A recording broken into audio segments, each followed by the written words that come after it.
transfer games this year, and what a play on a 3rd and goal. Just going to drop back, and you just simply don't see that underneath player. But that's not the story of that play. Fine, you throw an interception, no big deal. But you have to get Taron Johnson on the ground. And the Buffalo Bills have all of Buffalo rocking like they haven't been rocking. Bills make me wanna. Al Michaels and Chris Collinsworth on NBC, and you guys heard it. The 103-yard pick six by Taron Johnson leading the Buffalo Bills to a 17-3 victory. And it was at that moment, Andrew, when I knew the Buffalo Bills somehow, someway, for the first time since 1994, are going to an AFC Championship game. And it's crazy, man, because as fans of the New York Jets, we've watched this Buffalo Bills team. We've watched this Buffalo team and the New York Jets compete in the same AFC East for a while. And both of these teams have been very poor over the last couple years, really since we started watching football. But the Buffalo Bills, man, here they are. I'll admit, I doubted them. I picked the Baltimore Ravens to win this game. I looked at the Buffalo Bills' rush defense and I said, Lamar Jackson's going to be able to run the ball down their throat. I didn't think they were going to be able to stop the run, but props to my guy, Leslie Frazier. That was a phenomenal game plan. And Andrew, I'm going to start by saying this. When I look at this game, man, here's how the Buffalo Bills won. I think their defensive coordinator, Leslie Frazier, looked Lamar Jackson in his eye and he said, if you're going to want to beat us, you're going to do it throwing the ball because we're going to stack 9 guys in the box, and if you're going to beat us, you're going to have to throw it. And the Ravens' game plan was not ready for that, and the Bills' coaching took advantage. Yeah, I think Lamar Jackson really showed what his flaws were in a big way. If they couldn't run the ball, then they were screwed. And Lamar Jackson, as you just said, that the Bills were playing to stop the run and forcing Lamar on these one-on-one matchups. But another key thing was they didn't have no wide receiver, no number one, man. Like, no number one guy who could just, beat the guy in man coverage. And it's a huge off-season need for the Ravens. But, Lamar, he couldn't make those big throws, and he threw that pick six that just sealed it. It's just those poor decisions and inability to really, make long downfield throws consistently is something that just limits and is a crutch for Lamar. So not only did the Bills have good game plan, but I think they were able to show the weaknesses of Lamar Jackson and the Ravens offense. I agree, man, and it's crazy because I think this was the second week in a row where we see the Buffalo Bills come to play at home, and I'll admit, Josh Allen has been the reason why that a lot of people were so optimistic about the Buffalo Bills going into the playoffs, and rightfully so. I think this is a guy that has had a phenomenal season, top 5 in MVP. But he has not been the main reason why the Buffalo Bills are in the AFC Championship game. He is the main reason why the AFC East champs are the Buffalo Bills. Here's the reason why the Buffalo Bills were in the position they are right now. But at the same time, this defense has really stepped up in the playoffs, and I've been really impressed. They've made the timely plays, and they shut down the Ravens offense. Now, are they going to be able to shut down Pat Mahomes and the Kansas City Chiefs? That's a question for another day. But at the same time, I was super impressed with the way the Buffalo Bills defense came to play against Lamar Jackson and the Ravens. Yeah, for real. And that game plan was just really solid. And if they were able to develop a really good game plan against the Ravens, I wouldn't be surprised if they also had a good game plan, double teaming Tyreek Hill and Travis Kelce next week. It just shows that their defense can defend a couple of offenses in different ways. And I think we can agree though, Zach. Pat Mahomes and Josh Allen, I think they both can lead the shootout to their team. So, the Bills have an explosive offense, and if their defense can make key plays, they're going to have to win a few interceptions in the turnover battle. But, that game against the Ravens, man, they really just gave no space for the run, and they were able to really just lock down any passing game the Ravens try to give them. Yeah, well, dude, it's funny also because I'll say this. I think when you look at the Buffalo Bills in this game, right, and everything that went on, I'll give you 2 risks that the Buffalo Bills took to get in this position. I heard some rumors that leading up to the 2017 NFL draft, that was obviously the 2018 NFL draft, that was the draft where the New York Jets took Sam Darnold. I heard some rumors that if the Buffalo Bills had the number 1 pick in that draft, they were going to take Josh Allen, which would not have been a pick that many people would have liked. But they had a vision. They had a vision that said, look, we believe in our head coach, Sean McDermott, to develop this quarterback to the best of his ability. He's athletic. He has a cannon arm, but he may not be that accurate. But the Bills said, we're going to put him in the best position to win. And I'll admit, Josh Allen was fine in his first year. He had his ups, he had his downs. In his second year, yeah, he led the Bills to the playoffs, but I was never ready to believe that he was going to peak like this. And he has literally turned into an MVP candidate overnight, and he is just so improved. And once again, if I'm a Bills fan, one thing I'm optimistic about going into this game against the Kansas City Chiefs is my quarterback is so good, and he hasn't even played a good game in the playoffs yet. He's due to break out.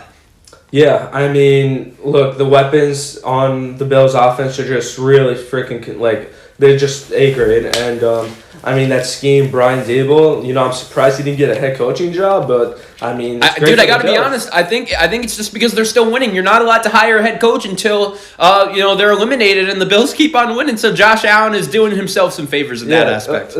Did he reject the Chargers? The Chargers just didn't want to wait, so they hired Staley because the Rams got eliminated, and we're going to get into that a little bit later. But yeah. He wants no part of the Texans and the Eagles and how bad those jobs are. We'll get into that later as well. That timing is just tough, and I think it's a good thing for Buffalo because he's a top guy. He will be a head coach next year, I bet. In 2 years, because I think this guy just is, he just is an offensive mastermind, and he really developed the hell out of Josh Allen. And now that he is who he became because of Dable and even McDermott. So I think it just is it shows how a good coach can really make a big difference in a quarterback. I mean, you look at what happened to Sam Darnold with Adam Gase, man. He just got screwed over. The organization had to rebuild during his growth, and now that the Bills have a really solid foundation, I mean, they're going to be competitive for the next 5-10 years. Dude, I hate to say it, the Bills right now, when during that draft, bro, the Bills right now are what we expected the Jets to be when they took Sam Darnold. It's super upsetting. I know, and I just think the coaching decision, if we had a better coach, we would have been more all in this year, and it's a shame, but hopefully we get another guy in there, or Darnold works still, but Josh Allen, me and you never predicted him to be this good. I mean, he can run and he can pass the ball at an elite level. It's just, it's really hard to stop. He's really improved. One other risk I'll tell you about the Buffalo Bills that they took was, I know right now hindsight is 20/20, and you could say, oh, Stephon Diggs, they traded him for the number 22 pick, and that was an obvious trade the Bills should have made. But there were plenty of people that were like, Stephon Diggs is a diva at the most diva position in the NFL. Stephon Diggs was also, over the last year and a half in Minnesota, probably their number 2 receiver opposed to their number 1. They did not expect the Stephon Diggs trade to make Josh Allen this better. And props to them for putting their quarterback in a good position to win, because I think that's another big reason why the Buffalo Bills are here. Yeah, they took the risk with that pick, and especially with Diggs, but he's paying off, and I think they needed to do that to make his potential even bigger, because with a one who can just get off the ball and make separation like he does, it helps develop a quarterback so much more. You see Deshaun Watson without his number 1, how big of a difference that makes. And just one more thing I gotta say is I want to talk about the Ravens. So let's get into it. Yeah, I wanted to hear your opinion on Lamar Jackson. Do you think he is, like that guy, or do you think he has a limit? Because in my opinion, just quickly, I think that the Ravens built a scheme over his skill set, but NFL defenses are good at that, at stopping that over time. I think they needed to make him into an NFL quarterback that can really, sling the ball. So, what do you think about that? Okay, I'm going to start it saying this. Lamar Jackson is an athlete playing quarterback. He is a phenomenal athlete. He is the best athlete at the quarterback position I've ever seen. But at the same time, I think that the Ravens, it is possible for them to win a Super Bowl with Lamar Jackson. But if they want to do that, no more Willie Snead as a starting receiver. Mm-hmm. No more Hollywood Brown as a number 1 receiver. You need to give this guy a legitimate chance. And I'll say this. When you look at their offensive coordinator, Greg Roman, I understand he did really good work with Colin Kaepernick in San Francisco, getting that team to a Super Bowl. He's done very good job with Lamar Jackson. He won an MVP. But, This game plan against Buffalo in the passing aspect, it was written in crayon. They wouldn't let him do anything, and it caught up to them.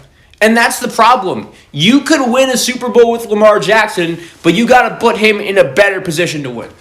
Yeah, I think so. And, I mean, those plays were really basic. I mean, I saw a few just very basic routes, and it's just, easy to stop. But, part of me wonders, like, did they do that game plan because they knew the limitations of Lamar Jackson?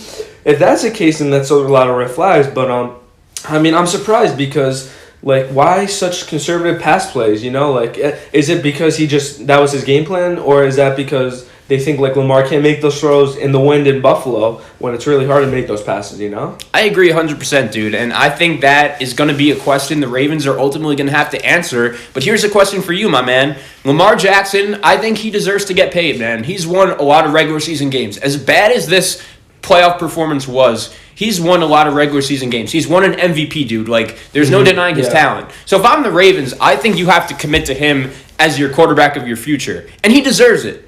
But, man, you have to be feeling a little nervous. And at the same time, you have to put him in a better position to win. I cannot stress that enough. I think that J.K. Dobbins and Gus Edwards are fine complementary backs, but you guys got to get him maybe an even better back. And more importantly, you got to get him a better wide receiver. I love Mark Andrews as a tight end, but you can't be building your passing offense around him. And I just think the Ravens have to realize that if you want to win a Super Bowl with Lamar Jackson, I think it's possible, but you're going to need him to turn into a better passer. And if you want that to happen, you need to put more weapons around him. Because I think the Ravens' defense was fine in this game, dude. I really do. Yeah. And I mean, they need to do what the Bills did last offseason. I mean, get a number one for this guy. I mean, there's a lot of guys for agency, so yeah. I mean, if you want to see how good he is, get Hollywood Brown out of that number one receiver spot. I mean, he's not doing the job, and I mean, I think he's good complimentary, but yeah, I mean, they got to put weapons around the guy, and I mean, they got to make sure they got to retain some guys on defense because they have a lot of free agents. So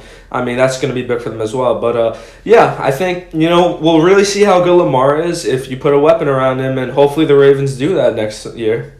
Yeah, dude. So any other thoughts on this game? Because I'll give you one other one. I think that a big reason why the Ravens lost this game was because of their kicker. You never see Justin Tucker missing 2 field goals in a span of 5 games, let alone in one game. He hit 2 doinks off the upright in the first quarter alone. And I think that the fact that Buffalo goes right... This was the turning point of the game, in my opinion. Mm-hmm. So the game is halftime, is 3-3 at half. The Bills get the ball to start the second half, and it was a textbook Dable Allen drive. I understand that we both agreed that Josh Allen was not the main reason why the Bills won this game. It was their defense. But at the same time, Josh Allen did have a big part in them winning because that drive was textbook. I believe it was like a 10-play, 6-minute drive. Then I tweeted it at the time. That was a vintage Josh Allen, Brian Dable drive. And then what ends up happening is Baltimore gets the ball back, and their offense is actually starting to look good. Lamar is hitting a couple throws. They're finally starting to find some rhythm, and the Ravens are about to tie the game, and all of a sudden, boom, pick 6 to the crib. Bills take the lead 17-3. And also, at the same time, when you look at this game, the play before that, I believe it was your boy Matt Milano, the BC alum, made a big-time PBU pass breakup on Hollywood Brown, in the end zone. He was wide open. Lamar didn't see him, and Milano got to the quarterback, it actually was. But that play changed the game as well. Yeah, and I mean, football's a game of small, big plays, and what you can do with that, and I mean, those big plays, and I mean, yeah, you're right. That Tucker field goals, those 2 misses hurt, and I mean, I think that was a huge difference in the game because from a standpoint, he kicks those 2 field goals, and it's a 1-possession game for a longer time, and Lamar can make a better, he can deal with that pick 6, but yeah, I think it was just, I mean, it shows a home field advantage for the Bills. I mean, going out to Buffalo is not easy. You remember week 17 when, they went up there and... that was a pointless game for them, and the fans were still going nuts. Yeah, and Nick Folk, I think I could remember, missed a field goal at one time, and that would have tied the game or took in the lead, which was huge. And, I mean, yeah, just it's hard to win in Buffalo. So, yeah, I mean, I don't mind the game plan with the running with the Ravens, but... yeah, I mean, it was just, home field advantage really played a lot. One thing I want to say also, I wanted to give a shout out to the Buffalo Bill fans. In the 90s, Andrew, this Buffalo Bills team went to 4 straight Super Bowls and went 0-4. Think about how heartbreaking that is. And now the Buffalo Bills are in their best position since then to go back. And I remember you telling me, you were like, even as a Jet fan, it's hard not to root for this Buffalo Bill team. They're a likable team. Yeah, they are, and their fan base is great. I mean, they did that donation to Lamar Jackson, so it was really nice. But, yeah, I mean, look, even, Al Michaels said something about the fans. He said, like, there's only 15,000 fans here, but it feels like 50,000. And it's like, I mean, they're a great team. And, I mean, they're New York at the end of the day. And, I wouldn't mind seeing them beat, Pat Mahomes. Yeah, so we'll get into that game a little later. But great segment right there, recapping the Bills 17 and the Ravens 3.